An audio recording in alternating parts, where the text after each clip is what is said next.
사도행전 22장 17절부터 30절입니다.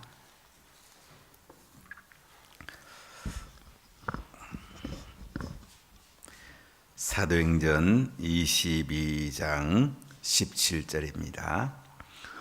후에 내가 예루살렘으로 돌아와서 성전에서 기도할 때에 황홀한 중에 봄에 주께서 내게 말씀하시되 속히 예루살렘에서 나가라.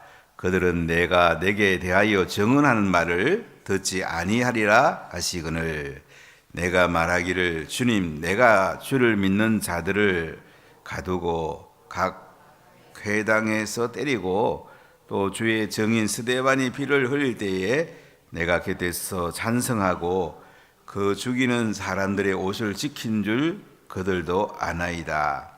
나더러 또 이르시되 떠나가라. 내가 너를 멀리 이방인에게로 보내리라 하셨느니라.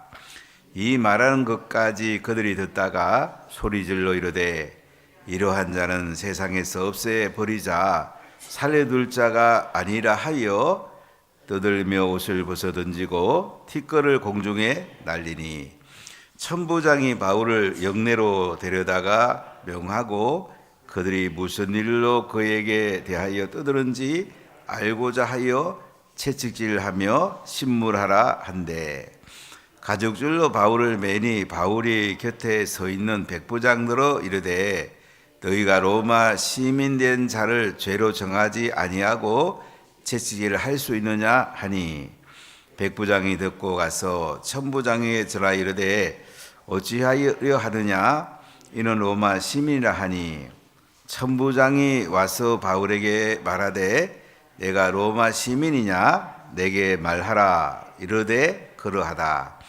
천부장이 대답하되 나는 돈을 많이 들여 이 시민권을 얻었노라. 바울이 이르되 나는 나면서부터라 하니 신문하려던 사람들이 곧 그에게서 물러가고 천부장도 그가 로마 시민인 줄 알고 또 그 결박한 것 때문에 두려워하니라. 이튿날 천부장은 유대인들이 무슨 일로 그를 고발을 하는지 진상을 알고자 하여 그 결박을 풀고 명하여 제자들과 온 공회를 모으고 바울을 데리고 데려가서 그들 앞에 세우니라. 아멘. 우리 주일날 메시지를 한 거 암송 구절 암송할 수 있죠? 자, 한번 암송해 보겠습니다. 내가 달려갈 길과 주 예수께 받은 사면 곧 하나님의 은혜의 복음을 증언함을 마치려 하면은 나의 생명조차 귀한 것으로 여기지 아니하노라. 아멘. 암송은 반복하는 게 제일 중요합니다. 계속 반복하면 돼요. 10번 암송하고 20번, 30번. 어떤 암송하는 단체를 보면 300번은 암송을 시키더라고요. 300번. 계속 앞에 암송하고 또 암송하고 또 암송하고 이렇게 암송하는 것이 참 소중합니다. 어제 서울에 가서 저녁 식사하면서 우리 청년들 이제 서울에 있는 청년 가운데 결혼한 청년이 어제 아이가 3살이라고 그래서 성경 암송을 좀 시켜봐라. 제가 그랬더니 어떻게 암송하는지 잘 모르겠다고 그래서 태필인을 한번 쳐봐라. 유튜브에 태필인 김영정 박사가 암송하는 방법이 제일 좋으니까 한번 그렇게 해보라. 제가 이제 어제 얘기해 줬는데요. 성경을 암송하고 내 마음에 새기고 성경대로 살면은 성경대로 이루어집니다. 성경대로 이루어져요.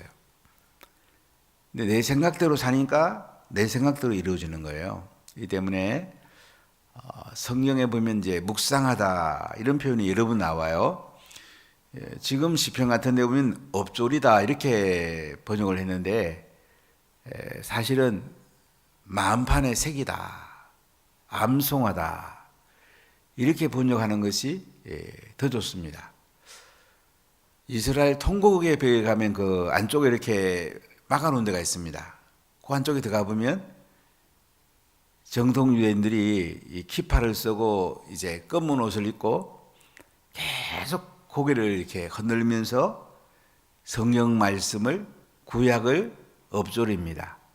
계속 암송하고 마음에 새기고 수도 없이 반복해서 마음에 새깁니다. 우리가 말씀을 마음에 새기면 말씀이 내 삶 속에 녹아들게 됩니다. 말씀이 실천이 됩니다. 우리는 이제 듣고 끝나는 경우가 너무 많잖아요. 이걸 바꿔야지 우리 삶에 변화가 옵니다. 저는 고민을 좀 많이 해봅니다. 제가 유대인 회당에 갔을 때 설교 안 하는 걸 보고 이거 뭐지 하고 계속 고심을 해왔는데요. 2007년에 LA에 있는 회당에 갔는데 새벽 기도를 할아버지, 아버지, 손자 남자는 다 새벽 기도를 와요. 기도문을 암송하고 나서는 소그룹을 모여서 성경 읽고 하브루타를 해요. 그리고 암송을 해요. 그리고 나가서 그날 말씀을 실천하는 거예요. 그러니까 말씀을 실천에 포커스가 있는 거예요. 집에서는 할머니, 엄마, 손녀가 또 똑같이 해요. 제가 너무 궁금해서 왜 남자는 회당 가는데 여자는 집에서 합니까 했더니 남자는 회당에 안 가면요 성경 암송이 잘 안 된대요. 기도가 잘 안 된대요. 여자는 집에서 예배 드려도 예배가 잘 된대요. 하나님이 여자들에게는요 기도하는 영을 많이 주셨어요. 지금도 여자분들 훨씬 많이 나오셨죠. 여러분 성경을 암송하고 내 삶으로 담아내는 것이 제일 큰 복이고 우리 자녀들에게 이 말씀대로 살게 하는 것이 자녀를 가장 축복하는 일이 됩니다. 바울이 3차 선교 여행을 마무리하면서 밀레도의 에베소 교회 장로를 초청해서 누구한테 부탁을 합니까? 주와 및 은혜의 말씀께 부탁한다고 그랬잖아요. 우리 자녀를 누구한테 부탁할 거예요? 주님과 은혜의 말씀께 부탁하는 부모가 최고의 부모예요. 아멘? 물질한테 부탁할 거예요. 다른 사람한테 부탁할 거예요. 뭘 어디에 부탁할 거예요? 권력한테 부탁할 거예요. 다 지나가거든요. 주와 및 은혜의 말씀께 부탁하노니. 여러분 자녀를 말씀께 부탁하세요. 말씀이 여러분 자녀를 이끌어갑니다. 이게 최고의 복이에요. 이보다 더 큰 복은 없어요. 제가 유대인 사회를 보면서 야, 저 사람들은 예수도 안 믿는데 왜 이렇게 잘 되냐. 로비상도 왜 저렇게 많이 사.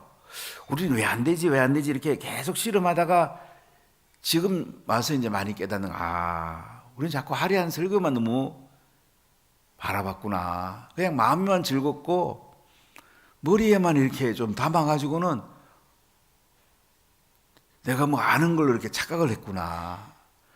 삶으로 살아내지 않으면 아는 게 아니에요. 믿음을 행함하고 분리할 수가 없어요.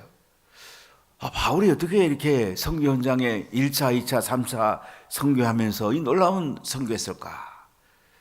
자, 고심하다 깨달은 게 하나 있어요. 이 사람 율법학자고 바울은 구약을 창세부터 말라기까지 저는 다 외웠다고 봐져요. 성경을 다 외운 사람이에요. 그러니까 이 말씀을 어떻게 해요? 삶으로 실천하니까 하나님 역사가 강하죠. 지금 유대인들이 구약만 가지고 말씀대로 살아도 로벨삭을 이렇게 많이 타는데 신약까지 우리가 믿고 예수 믿는 우리들이 말씀대로 살면 얼마나 큰 복을 받겠습니까? 그걸 유대인들에게 이걸 배울 필요가 있어요. 우리가 하나님 말씀대로 살면 놀라운 일들이 납니다. 올해는 교회 학교들이 말씀을 암송을 좀 많이 하십시오. 그래서 하브루터 하고 암송 다 될 때까지 거기까지 교회 학교를 이끌어 가십시오. 우리 자녀들이 놀라운 자녀들일 것입니다. 하나님이 존귀하게 쓰임받는 큰 인물들이 많이 나올 것입니다. 하나님 왜 바울을 그렇게 했을까? 구약을 다 암송한 사람이에요. 그러니까 예수님 다메섹에서 만나고 나서는 구약의 말씀이 핵심이 메시아가 오신다는 거잖아요. 근데 바울이 메시아를 만났잖아요. 그러니까 구약이 다 풀어지는 거죠. 그래서 그렇게 성경을 많이 쓸 수가 있었어요. 13권의 그 서신을 썼잖아요. 구약이 암송됐기 때문에 그렇게 쓸 수가 있었던 거예요. 큰 깨달음이 있었고 또 복음 전하면서 현장에서 하나님이 하신 일들을 많이 봤기 때문에 그렇게 신약 성경을 바울이 쓸 수가 있었고 많은 제자를 세우고 복음을 전하고 교회를 세우고 두란노 신학교를 운영하면서 아시아 지역의 에베소를 중심으로 수많은 교회가 세워지고 하나님 말씀이 흥왕하여 세력을 얻으리라 이런 말씀이 나오잖아요. 여러분 삶 속에 하나님 말씀이 흥왕해서 세력을 얻기를 축복합니다. 말씀이 여러분을 이끌어가면요 대단한 일들을 합니다. 점점 부족해도 괜찮아요. 환경이 어려워도 괜찮아요. 중요한 것은 우리가 기도하면서 말씀의 이끌음을 받는가. 이게 제일 중요한 거야. 그럼 갈수록 하나님의 은혜가 계속 흘러들어와요. 하나님의 복이 계속 위로부터 부어지는 거야. 이런 역사가 있는 거예요. 우리가 이렇게 살아야 되지 않겠습니까? 근데 바울은 로마도 보아야 하리라. 로마까지 가서 또 스페인도 가서 땅끝까지 복음 전하고 그는 하나님 앞에 영광을 돌리고 싶어 했습니다. 우리가 땅끝까지 복음 전하고 하나님 나라를 세워가는 것, 이 제일 큰 은혜고 제일 큰 복이죠. 예루살렘 올라가면 쇠사슬에 묶일 줄 알았습니다. 환난과 결박이 나를 기다린다 해도 바울은 예루살렘 올라갑니다. 뭐 나쁜 사람들은 뒤집어 씌우는 게 너무 많죠. 제가 교회를 목회해봐도요, 어떤 사람이 안 좋은 얘기하면 그것을 옮기는 사람들이 많아요. 어떤 사람은 뒤집어 쓰는 거야. 절대 그렇게 하지 마세요. 한 95% 이상이 오해에서 오는 것 같아요. 지나고 보니까 사람들 자꾸 오해를 하는 것 같아요. 여러분 자꾸 말씀 속에 그냥 들어가고요. 사람 이야기는 그냥 지나가십시오. 사람 이야기 붙들지 마세요. 하나님 말씀을 붙드십시오. 말씀대로 이루시잖아요. 지금 예루살렘에 올랐다가 두 가지를 덮어 쓰죠. 유대인들이 바울을 향해 뭐라고 그래요?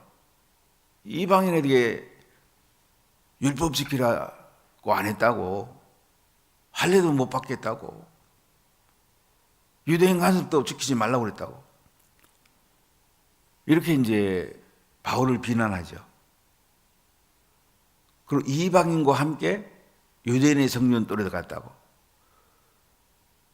헬라인 드로피모가 이방인의 뜰까지 들어갔는데 유대인의 뜰까지 들어갔다고. 이렇게 덮어씌우죠. 여러분 세상 사람들은 덮어씌우고서라도 자기가 올라가려고 합니다. 교회는 절대 그러면 안 됩니다. 교회는 말씀대로 사는 겁니다. 옆에 엉뚱한 사람들을 이야기해도 듣지 마십시오. 공동체를 해칩니다. 저 바울이 예루살렘 올라갔다가 두 가지를 덮어씌죠. 그러니까 유대인들이 막 소동하고 바울을 죽이려고 달려들고,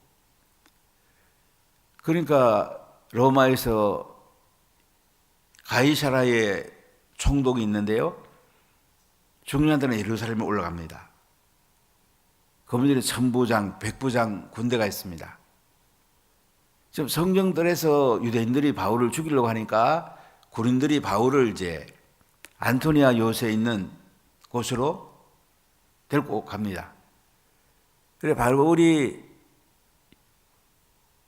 주둔군 로마의 그 총독이 임시로 머무는 안토니아 요새 청계에 서서 유대인 군중을 향해서 히브리 말로 말을 하는데요. 자기는 원래 길리게아 다소 출신 사람인데 유대인인데 자기는 율법학자인데 다메섹으로 가다가 부활하신 예수님을 만났고 아나니아가 기도해 줘가지고 눈에 비늘 같은 게 떨어지고 이제 자신이 복음 전도자가 된 거에 대해서 말을 합니다. 아나니아가 세례를 베풀었다까지 얘기를 하죠.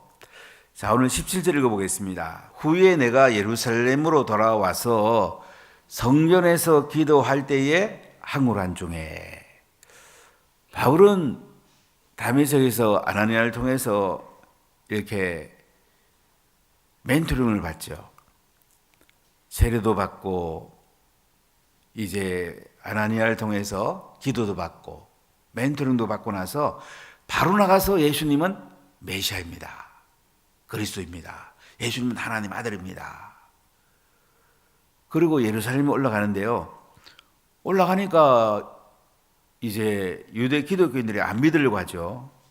저 바울은 스데반 죽이는데 앞장선 사람인데 제가 예수 믿는다고? 유대인 기독교인들이 이제 바울에 대해서 믿으려고 하지 않아요. 그러니까 바나바가 나서죠. 아니다, 이 사람은 원래 율법학자고 스데반 죽이는 데 앞장선 거 맞다. 이제는 다메섹에서 예수님 만났고 회심했어. 이 사람 이제 하나님께서 쓰시는 이방인의 택하신 그릇으로 부름받아서 이렇게 바나바가 중절해서 그래도 이제 예루살렘에 머물게 되는데요. 자, 17절 다시 읽어볼게요. 후에 내가 예루살렘으로 돌아와서 성전에서 기도할 때에 황홀한 중에, 기도할 때에 황홀한 중에, 기도할 때에 하늘 문이 열릴 수 있고요.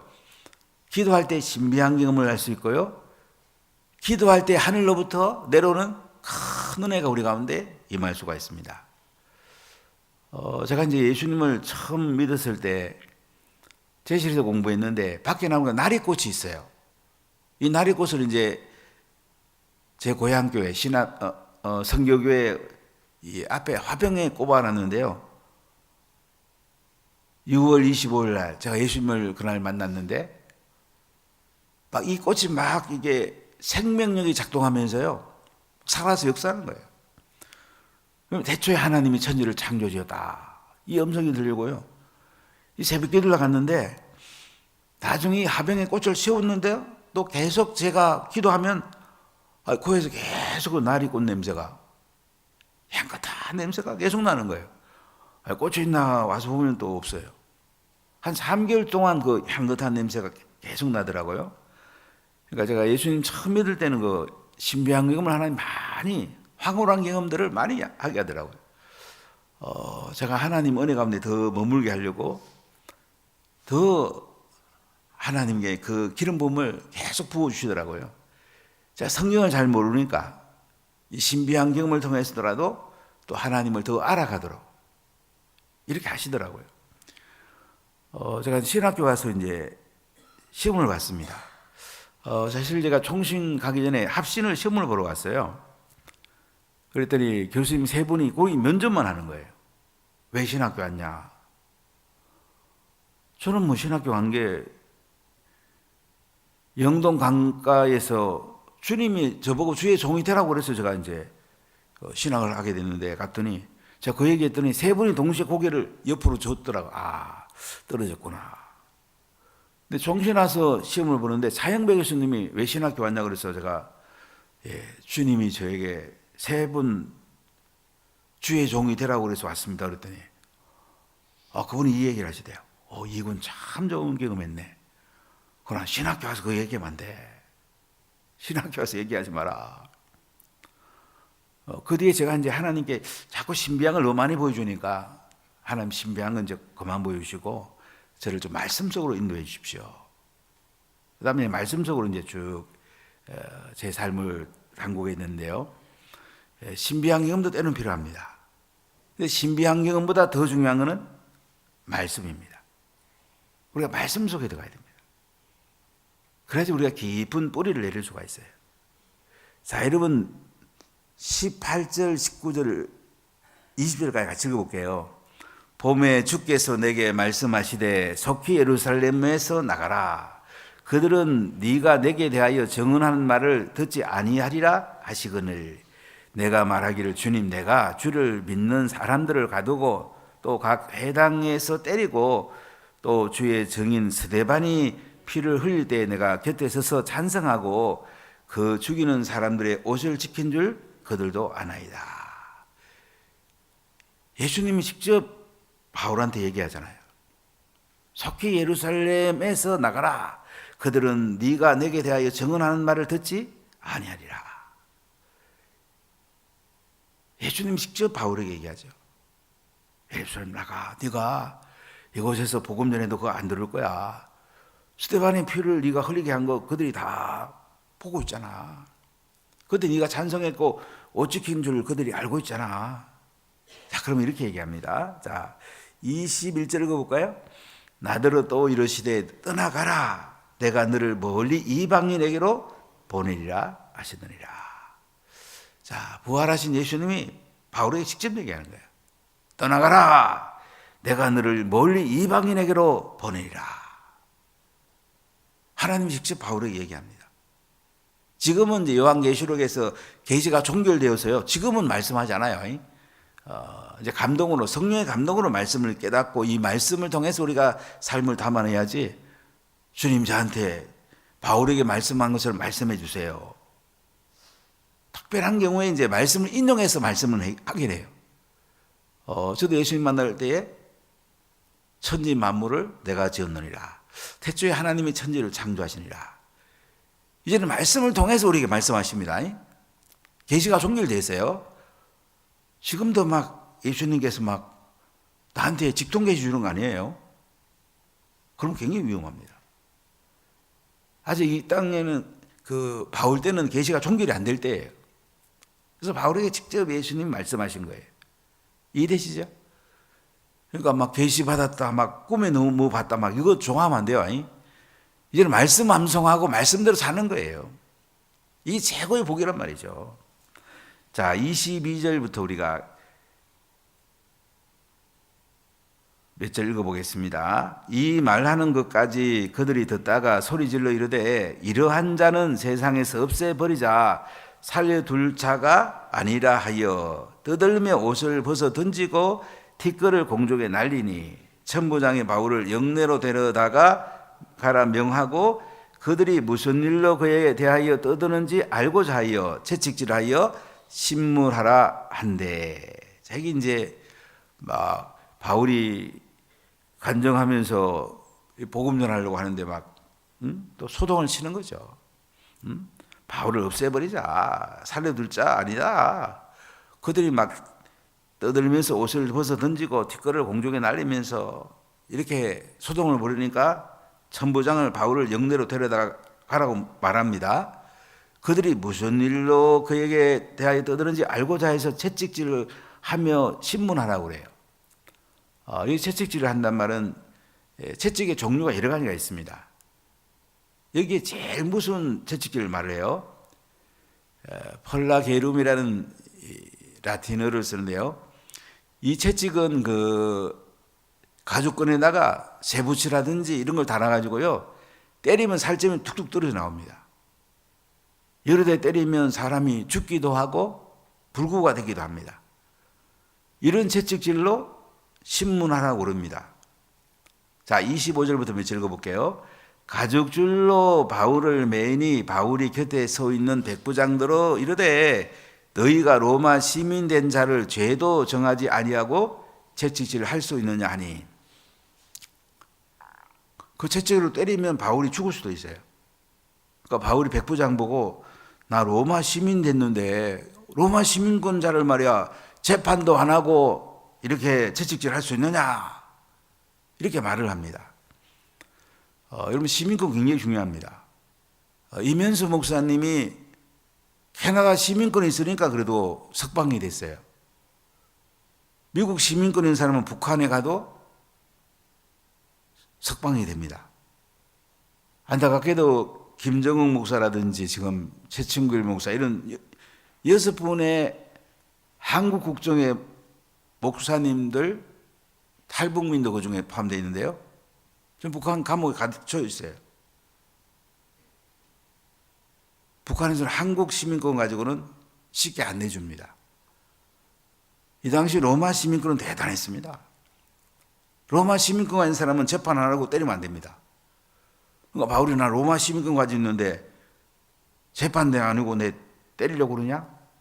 백부장한테 얘기하니까 26절부터 몇 절 보세요. 백부장이 듣고 가서 천부장에게 전하 이르되 어찌하려 하느냐? 이는 로마 시민이라 하니 천부장이 와서 바울에게 말하되 네가 로마 시민이냐? 내게 말하라. 이르되 그러하다. 천부장이 대답하되 나는 돈을 많이 들여 이 시민권을 얻었노라. 바울이 이르되 나는 나면서부터라 하니 신문하던 사람들이 곧 그에게서 물러가고 천부장도 그가 로마 시민인 줄 알고 또 그 결박한 것 때문에 두려워하니라. 로마 시민권을 바울이 가진 것에 덕을 톡톡히 보죠. 바울은 아버지 그 윗대에서 길리기아 다소에 살면서 로마의 장군이나 관리에게 봉사를 해가지고 시민권을 얻게 됩니다. 어떤 성향자는 폼페이에게 잘 해서 시민권을 받았다고 하기도 해요. 그러니까 바울은 태어나 있어 보니까 아버지가 로마 시민권자니까 자기도 로마 시민권이에요. 천부장은 뭐라고 그래요? 나 돈 주고 샀는데 너 어떻게 로마 시민권 가졌어? 저 태어날 때부터 로마 시민권을 가지고 있었는데요. 그럼 천부장이 이제 결박한 것 때문에 두려워한다 이렇게 말합니다. 천부장이 채찍질하고 신문하라고 그러잖아요. 바울을 결박을 했잖아요. 로마 시민권자는 천부장이라도 함부로 하면 안 되거든요. 두려워했죠. 자, 3절 읽어보겠습니다. 이튿날 천부장은 유대인들이 무슨 일로 그를 고발하는지 진상을 알고자 하여 그 결박을 풀고 명하여 제사장들과 온 공회를 모으고 바울을 데리고 내려가서 그들 앞에 세우니라. 그래서 천부장은 사내들인 공회 앞에 이 바울을 세우자. 로마 사람들이 볼 때는 잘 이해가 안 되죠, 사실은요. 근데 이 유대 사람들이 자꾸 소동치고 바울을 죽이려고 하니까 천부장은 사내들인 공회에서 결정해라. 이렇게 사내들인 공회를 열라고 하는 것을 볼 수가 있습니다. 사랑하는 가정 여러분, 우리가 하나님 말씀을 딱 붙들고 인생을 사는 거, 우리 자녀에게 이 말씀을 그대로 전수하는 거, 자녀를 제일 축복하는 것이고 내가 가장 복받는 인생을 사는 겁니다. 여러분, 우리 주변에 말씀 아닌 거 이렇게 막 흘러다니는 거요, 신경 쓰지 마세요. 그거 잡히면 내가 복을 다 놓쳐요. 찬송을 하더라도 되도록이면 말씀 가지고 찬송하는 게 좋아요. 칼비 때는 시편을 주로 찬송을 했어요.